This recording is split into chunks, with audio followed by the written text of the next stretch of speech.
আসসালামু আলাইকুম, সবাইকে স্বাগত জানাচ্ছি। আজকের আন্তর্জাতিক সংবাদে প্রথমেই জানাচ্ছি সংবাদ শিরোনাম। ইরানের বিরুদ্ধে যুদ্ধ বন্ধ করুন, ট্রাম্পকে কড়া বার্তা মার্কিন সিনেটরের। ইরান যুদ্ধে যোগ দেওয়ার প্রস্তাব ফিরিয়ে দিল দক্ষিণ কোরিয়া, এরপরই মহড়া কমানোর ঘোষণা ট্রাম্পের। দক্ষিণ কোরিয়ার সঙ্গে সামরিক মহড়া কমানোর ঘোষণা ট্রাম্পের, মানছেন না সিউল। ইরান যুদ্ধে বিপদে পড়ে এখন দোষ দেওয়ার লোক খুঁজছেন ট্রাম্প। এতক্ষণ শুনছিলেন সংবাদ শিরোনাম, এখন শুনবেন বিস্তারিত। তার আগে আপনারা যদি ফিলিস্তিন ও মুসলিমদের পক্ষে থাকেন তাহলে চ্যানেলটি সাবস্ক্রাইব করে কমেন্টে জানান আপনি কোথা থেকে ভিডিওটি দেখছেন। ইরানের বিরুদ্ধে যুদ্ধ বন্ধ করুন, ট্রাম্পকে কড়া বার্তা মার্কিন সিনেটরের। ইরানের সঙ্গে যুদ্ধ শুরু হওয়ার পর থেকেই তা বন্ধ করতে কংগ্রেসের যুদ্ধ ক্ষমতা ব্যবহারের উদ্যোগ নিয়েছেন মার্কিন সিনেটর ক্রিস ভ্যান হোলেন। গত এপ্রিলে অন্য ডেমোক্র্যাট সিনেটরদের সঙ্গে একটি ওয়ার পাওয়ার্স রিজলিউশনও উত্থাপন করেন তিনি। এর মধ্যে ইউএসএস আব্রাহাম লিঙ্কন বিমানবাহী রণতরীর মোতায়েন প্রায় 9 মাসে পৌঁছেছে। দীর্ঘদিন সমুদ্রে থাকা বন্দরে যাওয়ার সীমিত সুযোগ এবং মানসিক স্বাস্থ্য নিয়ে জাহাজটির সেনা সদস্যদের মধ্যে উদ্বেগ তৈরি হয়েছে। তাদের পরিবার ও মার্কিন আইন প্রণেতারাও প্রশাসনের কাছে জবাবদিহি চাইছেন।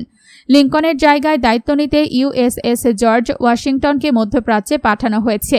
এই পরিস্থিতিতে ট্রাম্প ও প্রতিরক্ষা মন্ত্রী পিট হেগসেথের তীব্র সমালোচনা করেছেন ভ্যান হোলেন। তার ভাষায়, মার্কিন সেনাদের প্রতি প্রশাসনের উদাসীনতা লজ্জাজনক এবং এই যুদ্ধ যুক্তরাষ্ট্রকে আরও নিরাপদ করছে না। সেনা সদস্য ও তাদের পরিবারকে সুরক্ষিত রাখার সবচেয়ে ভালো উপায় যুদ্ধের অবসান ঘটানো বলেও মন্তব্য করেন তিনি। ইরান যুদ্ধে যোগ দেওয়ার প্রস্তাব ফিরিয়ে দিল দক্ষিণ কোরিয়া, এরপরই মহড়া কমানোর ঘোষণা ট্রাম্পের। ইরানের পারমাণবিক কর্মসূচি বন্ধের মার্কিন উদ্যোগে দক্ষিণ কোরিয়াকে যুক্ত করতে চেয়েছিলেন ডোনাল্ড ট্রাম্প।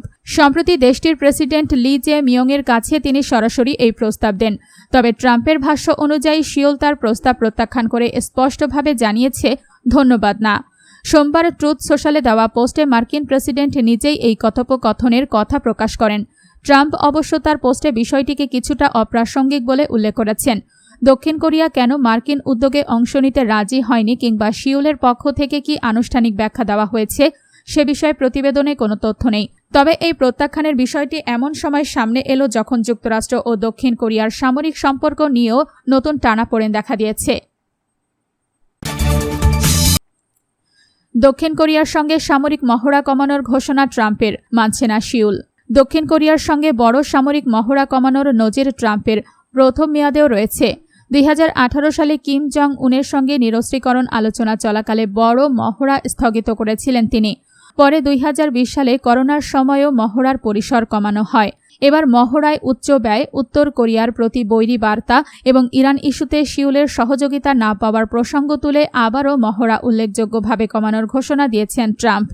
কিমের সঙ্গে নিজের খুব ভালো সম্পর্ক রয়েছে বলেও উল্লেখ করেন তিনি। তবে দক্ষিণ কোরিয়া জানিয়েছে, পূর্ব নির্ধারিত উলচি ফ্রিডম শিল্ড মহড়া যথাসময়েই হবে। সোমবার শুরু হতে যাওয়া 11 দিনের মহড়ায় প্রায় 18,000 দক্ষিণ কোরীয় সেনার অংশ নেওয়ার কথা। বর্তমানে দেশটিতে প্রায় 28,500 মার্কিন সেনা রয়েছে। এদিকে উত্তর কোরিয়া মহড়াটিকে আগ্রাসী যুদ্ধের প্রস্তুতি বলে নিন্দা জানিয়েছে।